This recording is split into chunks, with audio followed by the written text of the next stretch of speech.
years ago, I read a very nice story that was a little bit sad. And it's a folk story about a husband and wife who were married, and the husband was called off to war. And as he was off, his wife gave birth to their firstborn child. And so this mother had to bring the child up by himself. And very poor, each night she would she would play with the child and tell them about the father.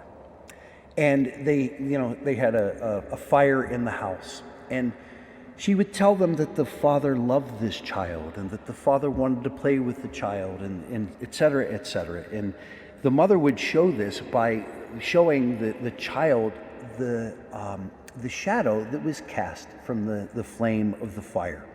That each night, she would say, "Oh, here comes Daddy." And with that, she would pick up the child and show the child the shadow, but show this child such tender love that she wanted the child to know that it was through her that this child was receiving all of this love, but it was also the Father.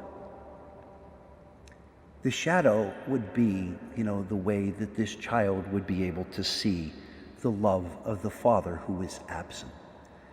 Jesus, I think, in the gospel reading is telling those who are, trying to figure him out, who are you? If you are the Messiah, tell us.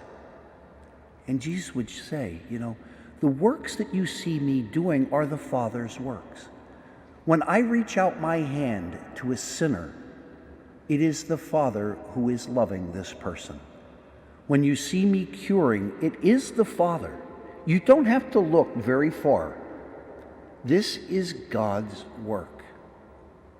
I think we all need to hear this and all need to acknowledge that when we see Jesus in his public ministry, forgiving sins, healing the sick, welcoming the stranger, that we see God. This is what it comes down to. He uses so many different images to tell us that when we see his action, that he is the one who is sent, and he and the Father are one. Once we grasp that, we know that God's love is present. And it continues to be present to the world through the ministry of the church and through his people. When the church forgives sins, it is the Father who forgives. When the church pronounces a blessing, it is the Father who blesses. This reality continues to be present in the world. My hope and my prayer is that it begins in our hearts, that we recognize that we who are called are also sent. We who are blessed are called to be a blessing. We who are forgiven are called to forgive.